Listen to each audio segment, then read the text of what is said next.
അഗ്നിരക്ഷാസേനയുടെ ഉദ്യോഗസ്ഥൻ, അവിടെ നിന്ന് പോലീസ് ഉദ്യോഗസ്ഥൻ, എങ്ങനെയുണ്ട് ഈ രണ്ട് അനുഭവങ്ങൾ? എനിക്കതിനകത്ത് വലിയ വ്യത്യാസം തോന്നിയിട്ടില്ല. അങ്ങനെ പറയാൻ കാര്യം, രണ്ട് യൂണിഫോം സർവീസാണ്.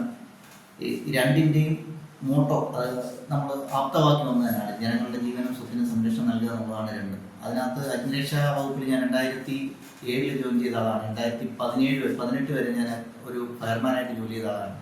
2018 തൊട്ട് ഇതേ ദിവസം വരെ ഞാൻ ടെസ്റ്റ് എഴുതി SI ആയി മാറിയ ആളാണ്. രണ്ടിനും ജനങ്ങൾക്ക് സേവനം നൽകുക എന്നുള്ളതാണ് രണ്ടിൻ്റെ ലക്ഷ്യം. വ്യത്യാസം ഒന്ന് മാത്രമേ ഉള്ളൂ.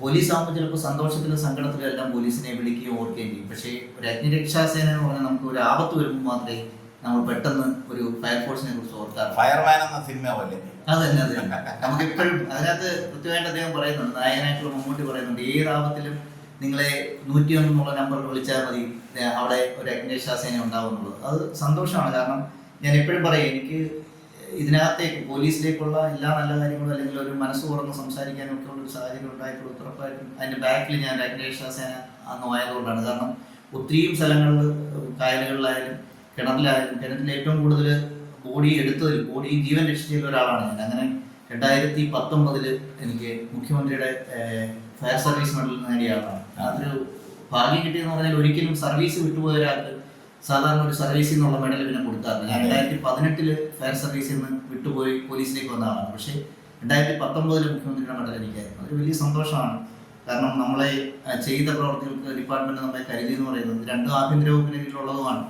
എങ്കിലും ഞാൻ പറഞ്ഞില്ല, എനിക്കൊരു വലിയ വ്യത്യാസമായിട്ട് തോന്നുന്നില്ല. പക്ഷേ കൂടുതൽ ഉത്തരവാദിത്തങ്ങൾ പോലീസിലേക്ക് വന്നപ്പോൾ ഉണ്ട്. മറ്റേത് നമുക്ക് അന്നന്ന് ചെയ്യുന്ന ജോലികൾ ഒരു ജീവൻ രക്ഷപ്പെടുത്തിയാൽ അതോടെ നമ്മുടെ സേവനം അവസാനിപ്പിച്ച് നമ്മൾ പോവുകയാണ്. പക്ഷേ ഇവിടെ ഒരു ജീവൻ രക്ഷപ്പെടുത്തിയാൽ മാത്രമല്ല, അതിൻ്റെ തുടർ ചിന്തകളൂടെ നമുക്ക് പോലീസിലേക്ക് വേണ്ടി വരും. പിന്നെ ഇപ്പോഴത്തെ അവസ്ഥയിൽ പോലീസ് എന്ന് പറയുന്നത് ഒരു വളരെ വളരെ വെല്ലുവിളി നടക്കുന്ന സംഭവമാണ്. കാരണം ഇപ്പോഴത്തെ അധികം മയക്കുമരുന്നായാലും അതുപോലെ തന്നെ ലഹരി വസ്തുക്കളുടെ ഉപയോഗമായാലും MDMA പോലുള്ള കുട്ടികളുടെ ഇടയിൽ തന്നെയുണ്ട്.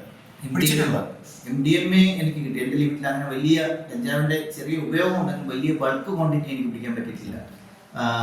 ഉപയോഗമുള്ള ആൾക്കാരെ നമ്മൾ ഒത്തിരി പേരെ കണ്ടെത്തി അവരെ ഡി സെന്ററിലോട്ട് മാറ്റുന്ന ഉൾപ്പെടെയുള്ള നടപടികൾ നമ്മൾ ചെയ്തു വരുവാണ്. ഡി ഹണ്ട് പോലെയുള്ള പരിപാടികൾ പോലീസിന് നടന്നു വരുന്നുണ്ട്.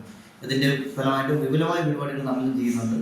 കോമ്പിങ് ഉൾപ്പെടെയുള്ള നമ്മുടെ ജില്ലാ പോലീസ് മേധാവി ഉൾപ്പെടെയുള്ള ആൾക്കാർ പറയുന്ന അനുസരിച്ചുള്ള കോമ്പിങ് ഉൾപ്പെടെയുള്ളവരും അതുപോലെ തന്നെ നമ്മൾ ഉപയോഗിച്ച ആൾക്കാരുടെ നമ്മുടെ ലിസ്റ്റ്, നേരത്തെ പിടിച്ച ആൾക്കാരുടെ ലിസ്റ്റ് നമ്മുടെ കയ്യിലുണ്ട്. അവരുടെ തുടർ ജീവിതം എങ്ങനെയുണ്ട് എന്നുള്ളത് നമ്മൾ നിരന്തരം വാച്ച് ചെയ്ത് വരുന്നതാണ്. അവരെ എനിക്ക് സന്തോഷമുള്ളൊരു കാര്യം, അതിനകത്ത് 18, 19, 20 വയസ്സുള്ള ഒത്തിരി പയ്യന്മാരെ നമ്മൾക്ക് അതിൽ ഉപയോഗിക്കുന്ന ആൾക്കാരെ നമുക്കറിയാം, വലിക്കുന്നൊക്കെ ആൾക്കാരെ അറിയാം. ഇവരെ നമ്മൾ കണ്ടെത്തി ഇവരെ പൂർണ്ണമായി അതിൽ മാറ്റിയതിനകത്ത് ഗൾഫിലെ ജോലിയുള്ള ട്രെയിൻ ഇപ്പോഴും എന്നെ വിളിക്കും, സാർ അന്ന് ഇടപെട്ടുകൊണ്ടാണ് അല്ല അന്നൊരു ചെറിയ കേസ് എടുത്തു. അന്നൊരു ഫൈൻ വരുന്ന കേസ് എടുത്തു. ആ ഫൈൻ അടച്ചാൽ കേസ് തീർന്നു. ഇത് ഉപയോഗിക്കുന്ന ഒരു ഫൈൻ വരുന്ന സംഭവമാണ്. ആ ഫൈൻ ഉൾപ്പെടെ അടച്ച അയാളെ അച്ഛൻ വളരെ സന്തോഷത്തോടെ ഇവിടെ വന്ന് അയാളെ ഗൾഫിൽ കൊണ്ടുപോയി. ഇപ്പം ഗൾഫിൽ നിന്ന് വല്ലപ്പോഴൊക്കെ വരുമ്പോൾ നമ്മളിവിടെ വന്ന് കാണും. അന്നത്തെ ഒരു ഇടപെടൽ കൊണ്ടാണ് അത് നടന്നതെന്നൊക്കെ പറയും. ചെറിയ ചെറിയ കാര്യങ്ങൾ നമ്മൾ നമ്മുടെ സർവീസ് ജീവിതത്തിൽ ചെയ്യുന്നതാണ്. ഞാൻ എണ്ണം പറയുകയാണെങ്കിൽ 4 കൊല്ലത്തോളം ഒരു വർഷത്തിൽ കൂടുതലായി ഇരിക്കുന്നില്ല. ഇതിൻ്റെ ഇടയ്ക്ക് എനിക്കൊരു ഇലക്ഷൻ ട്രാൻസ്ഫർ വന്ന് ഞാൻ തിരുവനന്തപുരം സിറ്റിക്ക് ഒന്ന് പോയി തിരിച്ചു വന്നപ്പോഴും ബഹുമാനപ്പെട്ട SP അന്ന് പുത്തൂർ സ്റ്റേഷൻ തന്നെ എനിക്ക് അലോട്ട് ചെയ്തതാണ്. ഞാനങ്ങനെ 2021 ഒക്ടോബർ തൊട്ട് ഞാനിവിടെ ഉണ്ട്. ഒരു 5 മാസക്കാലം ഇടയ്ക്ക് ട്രാൻസ്ഫറായിട്ട് ഇലക്ഷൻ ട്രാൻസ്ഫറുമായി ബന്ധപ്പെട്ട് തിരുവനന്തപുരം സിറ്റി ജോലി ചെയ്തു. ഇപ്പം ഏറ്റവും കൂടുതൽ പോലീസുകാർക്ക് തലവേദന കുടുംബ ബന്ധങ്ങൾ നോക്കിയ കുറ്റം പണ്ടത്തെ പോലെയല്ല. അതൊരു പ്രധാനപ്പെട്ട കാര്യം, അദ്ദേഹം പറഞ്ഞൊരു പ്രധാനപ്പെട്ട കാര്യം. കാരണം എന്ന് പറഞ്ഞാൽ അന്ന് നമ്മൾക്ക് തുറന്ന് സംസാരിക്കാൻ വേദികളുണ്ട്.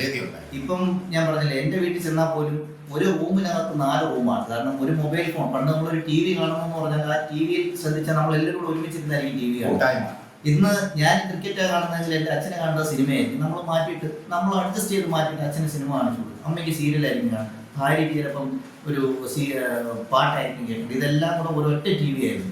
ഇന്നിപ്പം ഒരു റൂമിൽ 4 കോടി 4 കസേരയായാലും മക്കൾ മൊബൈലിനകത്ത് ക്രിക്കറ്റ് കാണും, അമ്മ മൊബൈലിനകത്ത് സീരിയൽ കാണും, അമ്മ മൊബൈലിനകത്ത് അടുത്ത ഭക്തിയായ സീരിയൽ കാണും, അച്ഛൻ വാർത്ത കേൾക്കും. അങ്ങനെ ഒരു റൂമിനകത്ത് തന്നെ അതുകൊണ്ട് തുറന്ന് സംസാരിക്കാനുള്ള വേദികളില്ലാത്തൊരവസ്ഥയിലാണ് ഇപ്പോഴത്തെ ഏറ്റവും വലിയ പ്രശ്നം. അപ്പം നമ്മൾ സ്റ്റേഷനിൽ കാണുന്ന ഏറ്റവും വലിയ പ്രശ്നങ്ങളും അതാണ്. കാരണം ഒന്ന് തുറന്ന് സംസാരിപ്പിക്കുകയോ ഒന്ന് സമാധാനിപ്പിക്കുകയോ ചെയ്താൽ തീരേണ്ട പ്രശ്നങ്ങൾ ആത്മഹത്യയിൽ വരെ എത്തുന്ന പ്രശ്നങ്ങളാണ് ഏറ്റവും കൂടുതൽ കേരളത്തിൽ. പ്രത്യേകിച്ചും എൻ്റെ കൊല്ലം ജില്ലയിൽ ഏറ്റവും കൂടുതൽ പറയുന്ന ആത്മഹത്യാ നിരക്കുള്ള ഒരു സ്ഥലമാണ് എൻ്റെ പുത്തൂര്.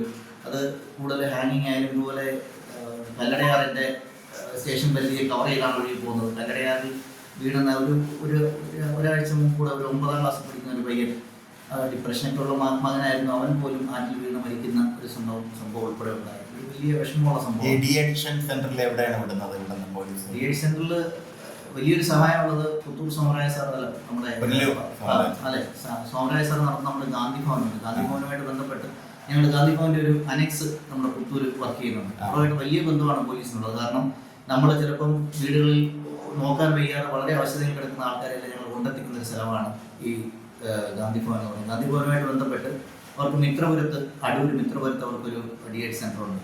അത് ഏറ്റവും വലിയ സഹായം ചെയ്യുന്നു പറഞ്ഞാൽ നമ്മുടെ പോലീസ് സ്റ്റേഷനിൽ ഇത്തരത്തിലുള്ള കാര്യങ്ങൾ സമീപിക്കുന്നത് വളരെ സാമ്പത്തികമായി ബുദ്ധിമുട്ട് അനുഭവിക്കുന്ന ആൾക്കാരായിരിക്കും. അവർക്ക് കൂടുതൽ സാമ്പത്തികം ചിലവാക്കാൻ അല്ലെങ്കിൽ ദിവസേന ഇറങ്ങിപ്പോയി കൂലിക്ക് അന്നന്ന് കൂലി ചെയ്യുന്നവരായിരിക്കും. അവർ കൂടെ പോയി നിൽക്കാനോ ഒരു സഹായം ഇല്ലാത്തൊരവസ്ഥയായിരിക്കും. പക്ഷേ മക്കളെ രക്ഷപ്പെടുത്തുന്ന ഒരു ആഗ്രഹം അമ്മയ്ക്കും അച്ഛനൊക്കെ ഉണ്ടായിരുന്നു. അങ്ങനെ നമ്മൾ ഇവിടുന്ന് ലെറ്ററും പഞ്ചായത്ത് മെമ്പർ ലെറ്ററൂടെ കൊടുത്തു വിടുന്ന സമയത്ത് ഗാന്ധി ഭവൻ വലിയൊരു സഹായം ചെയ്യുന്നു. അവർക്ക് 5 പൈസ ചിലവാക്കാതെ പൂർണ്ണമായും ചികിത്സ ഏറ്റെടുത്ത് ഒരാൾ പോലും കൂടെ നിൽക്കുന്നാത്തൊരവസ്ഥ കൊടുക്കും. അങ്ങനെ നമുക്ക് നിരവധി പേരെ, എനിക്ക് തോന്നുന്നു ഞാൻ വന്നതിന് ശേഷം ഒരു 10-20 പേരെ അങ്ങനെ രക്ഷപ്പെടുത്തി മാറ്റിയെടുക്കാൻ നമുക്ക് സാധിച്ചു. വലിയ അനുഗ്രഹമാണ്.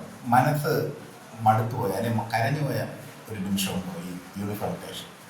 അത് പറഞ്ഞാലൊരു പക്ഷേ ഞാൻ പോലീസിൽ വരുന്നതിനേക്കാൾ പോലീസിൽ വന്നിട്ട് ഒത്തിരി ഉണ്ടായിട്ടുണ്ട്. പോലീസ് വന്ന എന്നാലും ഏറ്റവും വിഷമിച്ചൊരു കാര്യം, ഞാൻ കിളിമാനൂർ പോലീസ് സ്റ്റേഷനിൽ ഞാൻ പറഞ്ഞില്ലേ, ഫയർഫോഴ്സിലും ഫയർ സർവീസിലും പോലീസിലും ഏകദേശം നമ്മൾ മൃതശരീരങ്ങളും ബാക്കിയുള്ളതായിട്ട് നമ്മൾ കൂടുതൽ കാണേണ്ടി വരും. അതിനകത്ത് ഏറ്റവും വിഷമവും സന്തോഷവും ഒരുമിച്ച് തോന്നിയൊരു അവസരം എന്ന് പറഞ്ഞാൽ ഞാൻ കാസർഗോഡാണ് എൻ്റെ ഫസ്റ്റ് പോസ്റ്റിംഗ് 2007 പോസ്റ്റ് ചെയ്യുന്നത്.